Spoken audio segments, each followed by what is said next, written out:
I was 60 seconds away from signing a $627 million acquisition agreement, the culmination of 17 years of relentless work. The conference room on the 42nd floor of Cascade Financial's Chicago headquarters stretched before me like a battlefield dressed in expensive suits. 23 attorneys occupied the leather chairs around the glass table. 11 executives from both companies stood near the panoramic windows overlooking Lake Michigan. 3 notaries waited with their stamps ready, and enough legal documentation sat stacked on the credenza to build a small fortress. This wasn't just any transaction. This deal would transform Velocity Solutions from a promising healthcare technology company into an industry titan, establish financial security for 3 generations of my family, and prove that a woman from rural Wisconsin could build something that mattered on the global stage. Brandon Keller sat directly across from me, separated by 12 feet of polished glass and 23 years of friendship. We'd constructed Velocity Solutions together from absolute zero. 2 graduate students at Northwestern in 2008, working out of a basement apartment in Evanston, surviving on student loans and audacious dreams. Now we commanded a company valued at $890 million, with products deployed in 3,200 hospitals across 61 countries. We just need your signature on pages 14, 23 and 31, Ms. Miles, the lead attorney announced, sliding the acquisition documents across the smooth surface toward my position. Then we're officially done here. Brandon stood up, stretching his arms above his head in that casual way he'd done 10,000 times before. Does anyone else want coffee? I'll grab some from the executive kitchen down the hall. 4 hands went up around the table. I nodded without thinking. Sure, Brandon. Light cream, no sugar. I remember, he said with that warm smile I'd trusted since our first economics class together. You've been ordering it the same way since 2005. He disappeared through the heavy oak doors and I turned my attention back to the documents. Page 14 contained the primary transfer clauses. Page 23 outlined the payment structure. Page 31 held the final execution signatures that would make everything binding and irreversible. Brandon returned 8 minutes later, balancing a wooden tray that held 5 ceramic cups, each one tagged with a name written in his distinctive block lettering. He placed mine directly in front of me with that same expression of friendship and partnership that had defined our relationship for more than 2 decades. Here you go, Serenity. That fancy Brazilian blend you discovered last year. I had the kitchen brew a fresh pot specifically for this moment. The coffee smelled absolutely perfect. Rich and dark with those caramel notes that made the Brazilian beans so distinctive. Exactly what I needed before transforming my entire professional existence with 3 signatures. I reached for the cup, my fingers inches from the warm ceramic. That's when Claudia Reeves, who'd served as our facilities manager for the past 11 years, moved toward me carrying a stack of manila folders. She stumbled forward in a manner completely inconsistent with the grace she'd demonstrated throughout her entire tenure with our company, and her shoulder collided hard with my right arm. Coffee splashed across the acquisition documents, spreading in a dark wave across page 23. The cup tipped sideways, rolling toward the edge of the table. Oh God, Ms. Miles, I'm so terribly sorry. Claudia's voice carried across the entire room, loud and panicked, drawing every eye in our direction. But her mouth was suddenly positioned next to my ear, and her voice dropped to barely a whisper that only I could possibly hear. Don't drink any of it. Please just trust me on this. Her hand knocked the cup further, sending it tumbling off the table's edge entirely. Coffee splattered across the floor. In the chaos of people grabbing napkins and reaching for the other cups to prevent further disaster, Brandon's coffee and mine became mixed with the 3 others sitting on the tray. The labels were smudged, illegible now, and I genuinely couldn't determine which cup had originally been intended for me. Brandon grabbed one, his expression shifting from friendly to irritated in an instant. Jesus Christ, Claudia. These documents have original signatures from the Cascade Financial Board members. We can't just reprint those. I'm so sorry, Mr. Keller, Claudia said, but her eyes remained locked on mine with an intensity that made my stomach tighten. She was trying to communicate something urgent, something terrifying. The lead attorney scrambled to salvage the coffee-stained papers. The Cascade CEO looked annoyed but maintained his professional composure. And Brandon took a long drink from whichever cup he'd grabbed in the confusion, then set it down to help blot the spreading coffee stains with expensive linen napkins. 7 minutes of cleanup. Profuse apologies from Claudia. Fresh document pages rushed in by anxious assistants who'd been waiting in the outer office. Then Brandon's face went pale. It happened with shocking speed. One moment he was dabbing at coffee stains with a monogrammed napkin. The next moment he was swaying in his chair like the floor had suddenly tilted beneath him. "I don't feel right," he said, his voice strange and hollow, like it was coming from very far away. I stood up quickly. "Brandon? What's wrong?" "Dizzy. Everything's spinning." His words slurred together. He tried to stand, gripped the edge of the glass table, and his legs gave out completely. His body hit the floor with a sickening thud. Then the convulsions started. His back arched violently, muscles contracting in rigid spasms, foam gathering at the corners of his mouth. Someone screamed. Multiple people pulled out phones. The Cascade CO was already calling emergency services, his voice sharp and commanding. "Yes, we have a medical emergency. 42nd floor, main conference room. Adult male, approximately 50 years old, convulsing, possible poisoning." I dropped to my knees beside Brandon, my business partner of 17 years, the man I'd trusted with every aspect of my professional life and most aspects of my personal life. And all I could think about was Claudia's whispered warning. "Don't drink any of it. That coffee. The one with my name written in Brandon's handwriting. The one he'd prepared personally and delivered with a smile and a shared memory from our graduate school days." The paramedics arrived in less than 5 minutes. They worked with practiced efficiency. Rapid-fire questions about allergies and medical history. 4-line inserted. Oxygen mask secured. Loading Brandon onto a stretcher while his eyes rolled back and his pupils contracted to tiny pinpoints. As they wheeled him toward the elevators, I caught the lead paramedic's expression. She'd seen something like this before. Something that didn't happen accidentally, something deliberate and calculated. Brandon wanted me dead. And the $627 million acquisition deal he'd spent 9 months negotiating was supposed to close with only one signature remaining. His signature after mine became permanently unavailable. But I'm getting ahead of the story. Let me go back to the beginning. Before we continue, if you're enjoying this story of workplace betrayal and survival, hit that subscribe button. I post revenge and justice stories 4 times every week. And trust me, what comes next only gets darker and more twisted from here. My name is Serenity Miles, and 9 months ago I was the co-founder and chief innovation officer of Velocity Solutions, a healthcare technology company headquartered in Chicago. I'm 48 years old.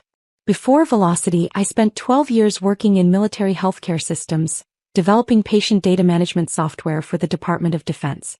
The kind of work where you learn that systems fail, but people fail harder and more deliberately. Brandon Keller and I met at Northwestern University in 2004. Different programs initially. I was studying biomedical informatics, he was pursuing his MBA. But we ended up in the same entrepreneurship seminar during spring semester of 2005. We connected immediately over a shared frustration with how poorly hospitals managed patient information. I understood the technical architecture needed to solve the problem. He understood how to build a business around that solution. Together we possessed something neither of us had independently. A complete vision for transforming healthcare technology. We founded Velocity Solutions in 2008 in my 1-bedroom apartment in Wicker Park. Our first product was a cloud-based patient records system that could integrate data from incompatible hospital systems and make that information accessible to authorized healthcare providers in real time. Revolutionary technology for that era, when most hospitals still relied on paper records or primitive digital systems that couldn't communicate with each other. We bootstrapped the entire operation with $70,000 in combined savings, lived on instant noodles and grocery store sandwiches for 20 months, and pitched our product to 47 hospitals before getting our first pilot program. The company grew in irregular spurts, explosively one quarter, barely surviving the next. By 2013, we employed 62 people and generated $18 million in annual revenue. By 2019, we'd grown to 280 employees with $190 million in revenue. By this year, we commanded a team of 850 employees across 11 countries, maintained an $890 million valuation, and attracted serious acquisition interest from major financial firms. Brandon handled everything related to business operations. Sales strategies, financial management, partnership development, investor relations, marketing campaigns, corporate communications. I handled everything related to technology and innovation. Product development, software architecture, security protocols, engineering team management, research initiatives, technical infrastructure. We maintained equal equity in the company. 50-50 partners. Equal authority on every major decision. Equal investment in every success and failure. Brothers and sisters in everything except biology. My husband Carlos works as an architect, designing sustainable housing projects. Our daughter Emma just started her residency in pediatric medicine at Johns Hopkins. Our son Lucas works in environmental policy for the state of Illinois. After 17 years of grinding through 80-hour weeks and constant uncertainty, we'd finally reached the point where financial security was guaranteed, where our family legacy was assured, where the sacrifices had actually produced something meaningful. The Cascade financial offer arrived in October of last year. $627 million for complete acquisition of Velocity Solutions.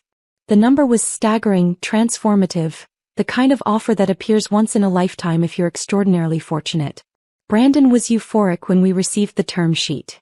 Serenity, this is everything we've worked toward. This is everything we've dreamed about since that basement apartment. We closed this deal and we're both walking away with $313 million.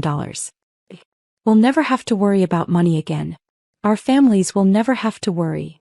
It's an impressive offer, I agreed, though something made me cautious. But we need to review the terms extremely carefully. Make sure the employment contracts protect our people.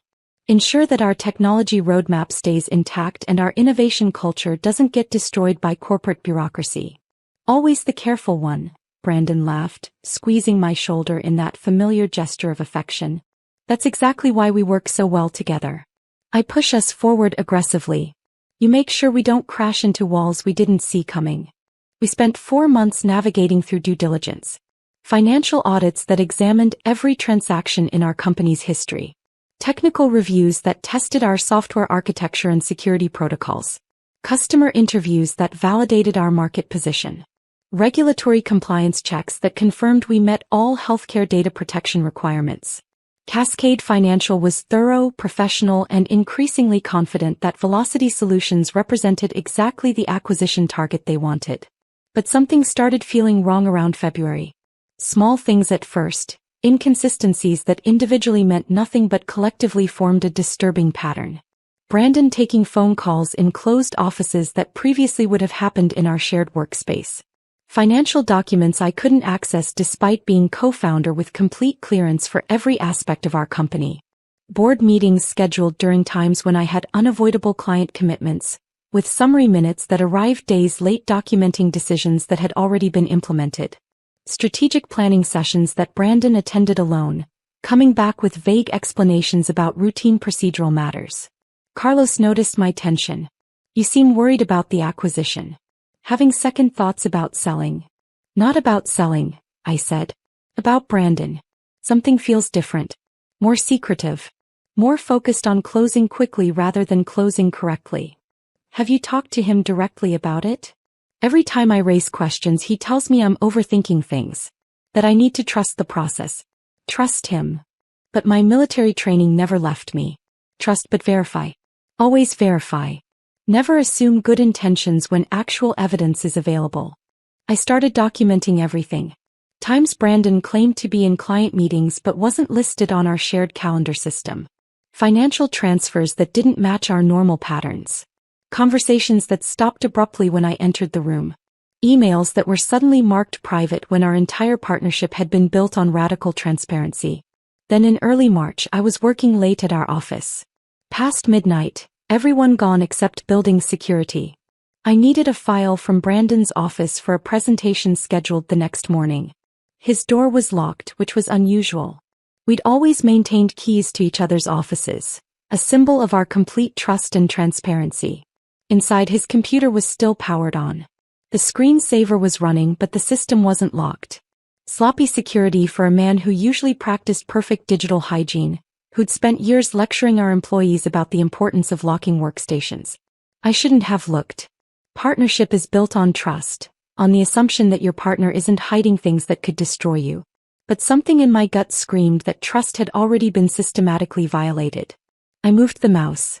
The screen came alive, displaying an email thread between Brandon and someone named Eric Sutherland at Cascade Financial.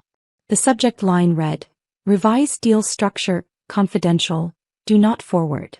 I read the first email and my entire world collapsed. Eric confirming the new terms we discussed last week. $627 million total acquisition price, but structured as follows. $540 million. To primary shareholder me, $87 million. To secondary technical consultant, Serenity. She'll be retained for 60-day transition period only, then terminated per Section 9 of our supplementary agreement. This keeps her engaged and cooperative through closing without complications. Serenity believes she's receiving 50% of $627 million. She won't discover the actual structure until after documents are fully executed and wire transfers are initiated. By then legally binding. Her signature is the only remaining obstacle. Once obtained, everything proceeds exactly as planned. Brandon. I read it 3 times. 4 times. 5 times. Each reading made the betrayal cut deeper, made the deception more horrifying. Brandon wasn't just negotiating a different deal structure. He was engineering a massive fraud. Convincing me I'd receive $313 million while actually structuring the acquisition to give me $87 million and him $540 million. Then firing me immediately after closing so I couldn't even fight back from inside the company. 17 years of partnership. Equal equity. Shared sacrifice. Mutual trust. All of it was a calculated lie. I photographed the email thread with my phone.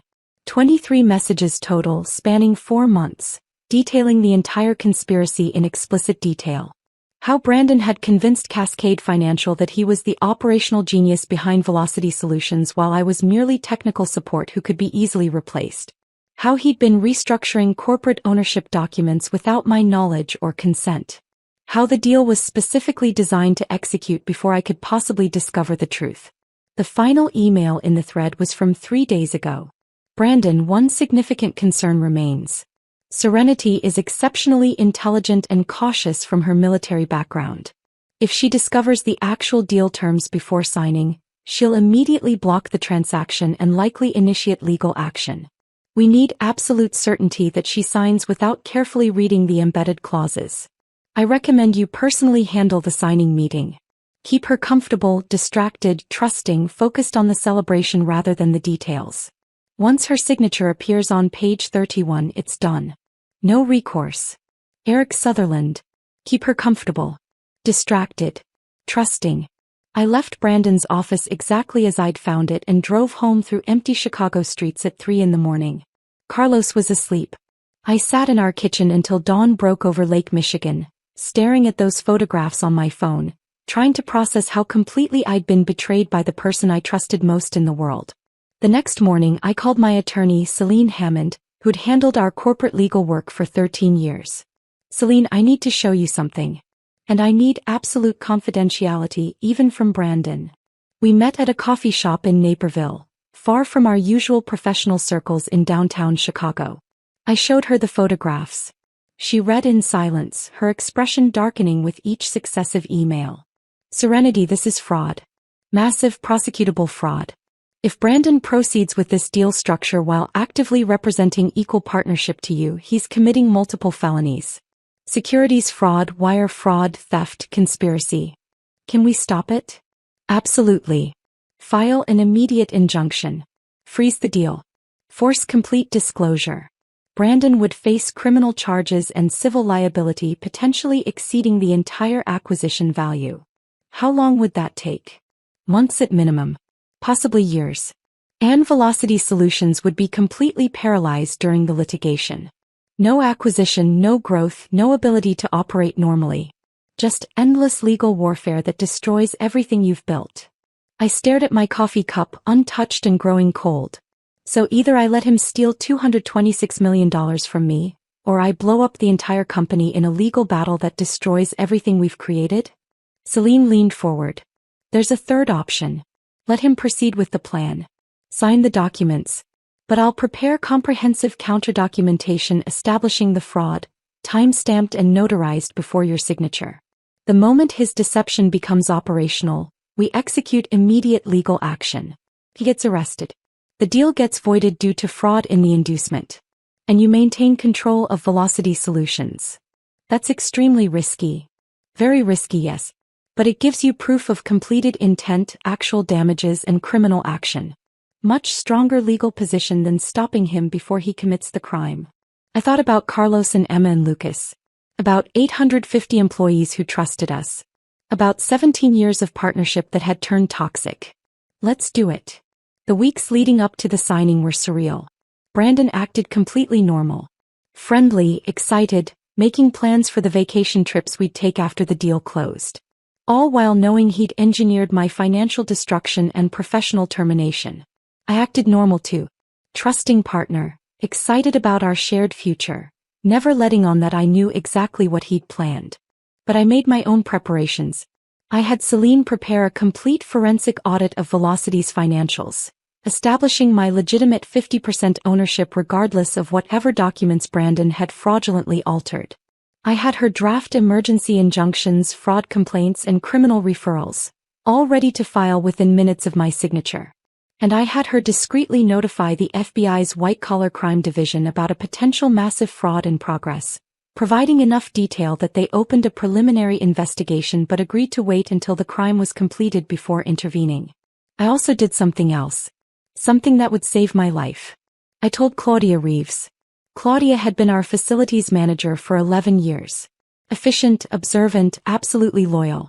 I'd helped her son get into a specialized treatment program when their family insurance wouldn't cover it. She'd never forgotten that kindness. 4 days before the signing, I asked her to stay late. I showed her everything. The emails, the fraud structure, Brandon's betrayal. Ms. Miles, this is horrible. What are you going to do? Let him sign the fraudulent documents, then have him arrested immediately afterward. But Claudia, I need you present during the signing. I need extra eyes watching everything. Brandon is desperate, and desperate people sometimes do dangerous things. Of course. Anything you need. What I didn't say, what I didn't even fully consider at that moment, was exactly how dangerous Brandon might actually be. The signing was scheduled for Tuesday, April 16th, at 10 a.m. at Cascade Financial's Chicago headquarters. I arrived early, reviewed the documents one final time. Everything looked standard on the surface, but Celine had walked me through the embedded clauses that restructured the payment terms. Page 31, Section 17, Subsection F. That's where the poison was hidden. Language that redirected $226 million from my distribution to Brandon's, structured to resemble standard tax optimization language that wouldn't raise concerns for anyone not reading with extreme care. Brandon arrived at 9:45 a.m. energetic, smiling, shaking hands with the Cascade executives, joking with the attorneys, playing the role of successful entrepreneur about to close the deal of his lifetime. At 9:52 a.m. he stood up. Does anyone want coffee? I'll grab some from down the hall. He returned 8 minutes later with that tray of labeled cups. He placed mine directly in front of me with that practiced smile of friendship. Here you go, Serenity. That Brazilian blend you love. I stared at that cup. Brandon had gone to get coffee himself, despite there being assistants whose specific job was providing refreshments. He'd labeled them personally in his distinctive handwriting. He'd delivered mine directly, making sure I knew exactly which cup was intended for me. And in that moment I realized this wasn't just about stealing money. If I signed those documents and then discovered the fraud, I could still sue. I could still recover damages through legal action. I'd still be alive to fight back. Unless I wasn't alive. A sudden medical emergency right after signing, heart attack, stroke, aneurysm, would be tragic but not immediately suspicious. And Brandon, as surviving partner with my signature already on the acquisition documents, would inherit my portion through corporate succession clauses. Not $540 million. The full $627 million. I looked at Brandon. He was watching me with an expression I'd never seen before. Not friendship. Not partnership. Something cold and calculating and utterly devoid of love. This man, my brother for 17 years, had decided I was worth more dead than alive. I reached for the coffee cup. That's when Claudia stumbled. Knocked into me. Whispered her warning. And created enough chaos that the cups became mixed so thoroughly that Brandon grabbed the wrong one. The one intended for me. The paramedics took Brandon to Northwestern Memorial Hospital. I rode in a separate ambulance because they wanted to examine me too, since the coffee had splashed on my arm during the spill. But mostly I think the lead paramedic, a sharp-eyed woman named Angela, had already figured out this wasn't accidental food poisoning. "Ma'am, what exactly was in that coffee?" she asked quietly as we rode through downtown Chicago traffic, sirens wailing. "I don't know," I said honestly. "But it wasn't meant for him." She held my gaze. "The symptoms I observed: contracted pupils, violent convulsions, respiratory distress. That's consistent with organophosphate poisoning or possibly heavy metal toxicity. Not something that occurs accidentally." At Northwestern Memorial they drew my blood, ran comprehensive toxicology screens, and confirmed what Angela suspected. Trace amounts of thallium sulfate, a toxic heavy metal that causes severe neurological damage and cardiac arrest in sufficient doses. The amount in my bloodstream was minimal, probably transferred from the cup to my skin when Claudia spilled it. Brandon's levels were catastrophic. A lethal dose administered in liquid form, certainly in that coffee he'd prepared personally and delivered with a smile and a shared memory from our graduate school days. Dr. Helen Fitzgerald, the emergency room physician, pulled me aside 2 hours later. "Ms. Miles, your business partner is in critical condition. The thallium poisoning has caused severe neurological damage and multi-organ failure. We're doing everything medically possible, but the prognosis is extremely poor. Will he survive? If he does survive, he'll almost certainly have permanent cognitive and physical impairment. Thallium is incredibly toxic. Whoever prepared this knew exactly what they were doing." FBI Special Chloe Raymond Cooper arrived at 4:30 p.m. Early 50s, impeccable suit, eyes that missed nothing. He'd been monitoring the preliminary investigation Celine had initiated. "Ms. Miles, I need you to walk me through everything that happened this morning." I told him about the signing, about the coffee, about Claudia's warning, about the switched cups. I showed him the photographs of Brandon's emails planning the financial fraud.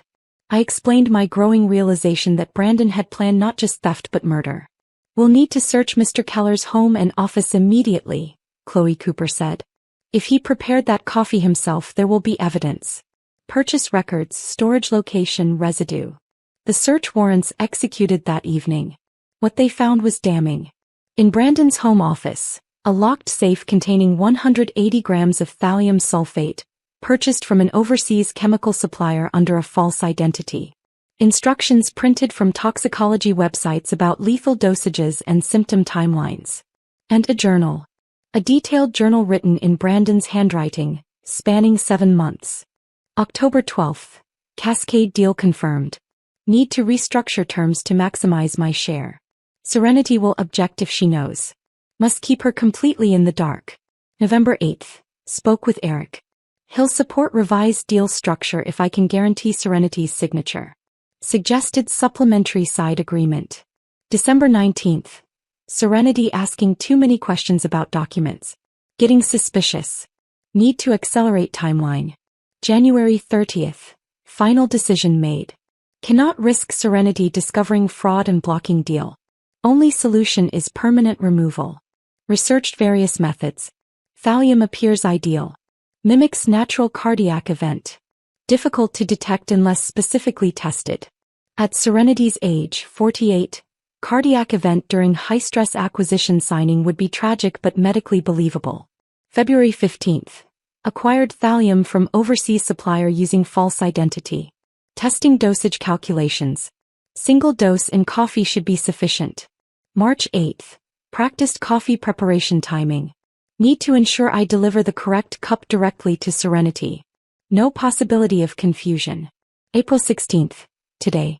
Signing at 10 a.m. Coffee delivery at 9:55 a.m. Signature by 10:30 a.m. Symptoms beginning by 11:15 a.m. Cardiac arrest by 1 p.m. Acquisition closes with me as sole surviving principal. Everything I've worked for finally mine alone. I read that journal in Chloe Cooper's office, my hands trembling uncontrollably. 17 years of partnership. And this was what Brandon actually thought. Not partnership, possession. Not friendship, calculation. "Ms. Miles," Chloe Cooper said gently, "if your facilities manager hadn't intervened, you'd be dead right now." Brandon Keller planned and attempted your murder to steal your share of the acquisition. Brandon survived, but barely. 4 weeks in intensive care. 3 surgeries. Permanent neurological damage that left him with severely limited cognitive function and partial paralysis. The man who'd tried to kill me for $627 million would spend the rest of his life unable to dress himself. The criminal charges came swiftly. FBI arrested Brandon in his hospital bed the moment doctors cleared him for questioning. Attempted murder. Conspiracy to commit murder. Wire fraud. Securities fraud. Theft of corporate assets. The Cascade financial deal collapsed immediately. Nobody acquires a company in the middle of a murder-for-hire investigation. The CEO, Eric Sutherland, who'd been complicit in the financial fraud structure, resigned under tremendous pressure and faced his own criminal charges for conspiracy. Velocity Solutions' valuation crashed from $890 million to $270 million in 3 weeks as the scandal spread across every major business publication. Clients terminated contracts. Investors panicked and demanded explanations. Employees resigned in waves, terrified about job security. I stood in our Chicago headquarters 3 weeks after the signing that never happened, looking at empty desks and silent phones, wondering if everything we'd built would survive. Celine found me there. Serenity, we need to discuss next steps. The company is hemorrhaging resources. You need to make decisions. What decisions? Brandon tried to murder me. The acquisition is dead. Everything we built is disintegrating. Then build something different, she said firmly. You're the technology. You're the vision. You're the innovation. Brandon was just the salesman. Velocity Solutions can survive this if you're willing to fight for it. I looked at her. How? First, we sue Brandon and his estate for damages. Fraud, attempted murder, theft of corporate assets. We'll recover everything he tried to steal. Second, we restructure Velocity under new leadership. You as sole CEO. New executive team. Complete transparency with clients and investors about what happened. Third, we turn this nightmare into a story about survival and integrity. The company that almost died because of betrayal but chose honor instead. Took 8 months, but we did it. I promoted Claudia Reeves to Chief Operating Officer. The woman who'd saved my life deserved to help run the company she'd protected. We hired 4 new executives with impeccable reputations. We reached out to every single client personally, explaining exactly what had happened, answering every question honestly, rebuilding trust one conversation at a time. And slowly Velocity Solutions came back to life. By the end of the year, we'd recovered 75% of our lost clients. Valuation climbed back to $560 million. New investors came in, attracted by the story of resilience and radical transparency. Brandon's trial happened 11 months after his arrest. He sat in the courtroom in a wheelchair, unable to speak clearly, a ghost of the man who'd smiled while handing me poisoned coffee. The evidence was overwhelming. The emails. The journal. The thallium. The financial fraud. His attorney tried to argue diminished capacity, but the jury wasn't persuaded. The planning had been too detailed, too methodical, too cold-blooded. Guilty on all counts. The judge sentenced him to life imprisonment without possibility of parole. Mr. Keller, you attempted to murder your closest friend and business partner for financial gain. You planned it for months with calculation and malice. The only reason you failed is because of the courage of one woman who refused to stay silent when she witnessed something wrong. You'll spend the rest of your life in prison, and even that seems insufficient punishment for what you attempted to do. Brandon was transferred to a maximum security medical facility in downstate Illinois. I never visited. Never wrote. Never called. The man I'd called brother was dead to me the moment I read those emails. 1 year after the signing that never happened, I stood in our renovated Chicago headquarters. Fresh paint, new energy, renewed purpose. Claudia stood beside me as we prepared to address our 850 employees. Ready? She asked. No, I said honestly. But that's never stopped us before. We walked out together and I told them everything. The betrayal, the poison, the investigation, the trial, the decision to rebuild rather than surrender. Brandon Keller tried to steal this company and murder me for money, I said. He failed because one person refused to stay silent when she saw something wrong. That person is now your chief operating officer, and the reason every single one of you still has a job." The applause was deafening. Claudia wiped tears from her eyes. "Velocity Solutions isn't just a company anymore," I continued. "It's proof that integrity matters. That loyalty matters. That doing the right thing even when it's terrifying actually works. We're not the biggest or the flashiest, but we're the one that survived poison and came back stronger." 4 months later, a different acquisition offer arrived. Not Cascade Financial. They'd been destroyed by the scandal. But Highland Technology Group, a company with a reputation for ethical practices and long-term strategic thinking. The offer was $698 million. More than Cascade. And this time the structure was transparent, fair, verified by 4 independent law firms. I signed it on a Tuesday morning in August, exactly 1 year and 4 months after Brandon tried to kill me. Claudia sat beside me. Celine reviewed every page. Chloe Cooper, who'd become a friend, sent flowers to commemorate the occasion. No coffee was served. The deal closed without incident. Highland Technology kept Velocity's entire team, including Claudia as CEO. They invested another $280 million in growth and innovation. Everything Brandon tried to steal I achieved honestly. My portion of the sale was $349 million. More than I would have received from Brandon's fraudulent deal. More than enough to secure my family's future and establish a foundation to help other business owners protect themselves from partnership fraud. I donated $15 million to that foundation in Claudia Reeves' name. The woman who'd risked everything to whisper a warning deserved to have her courage recognized forever. Today I'm 49 years old. I run a healthcare technology consulting firm, helping companies detect internal threats before they become catastrophic. I speak at business schools about partnership agreements, about trust but verify principles, about the warning signs of betrayal. And every morning I make my own coffee. Brandon Keller is 49 years old. He's in a maximum security medical facility, unable to walk, unable to speak clearly, spending his days staring at walls and remembering the $627 million he tried to murder for. He receives letters sometimes from business ethics professors who use his case as a teaching example of catastrophic moral failure. From criminologists studying workplace violence. From families of other betrayed partners asking how to spot warning signs.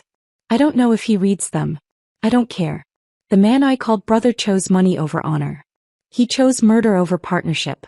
And in the end he received exactly what he deserved. Nothing but time to regret every decision he made. Here's what I learned from almost dying in a Chicago conference room. Trust is essential in business, but verification is survival. When your partner starts hiding things, start documenting things. When small details stop adding up, assume the big picture is fundamentally wrong. And when someone hands you coffee they prepared personally with a smile, maybe let someone else taste it first. Claudia saved my life with 4 words. Don't drink any of it.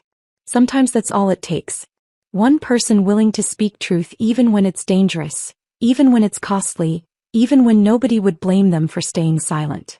Carlos asks me sometimes if I regret not confronting Brandon earlier before it escalated to poison. I tell him no. Confronting him earlier would have given him time to adjust his plan, to be more careful, to potentially succeed. Letting him proceed to the edge of his crime gave me every piece of evidence needed to stop him permanently. You can't arrest someone for thinking about fraud. But you can arrest them for poisoning coffee and documenting their intent in a journal. 17 years of partnership ended with thallium sulfate and betrayal. But what came after? A company rebuilt on integrity. A friendship with Claudia that's more genuine than anything Brandon ever offered. A life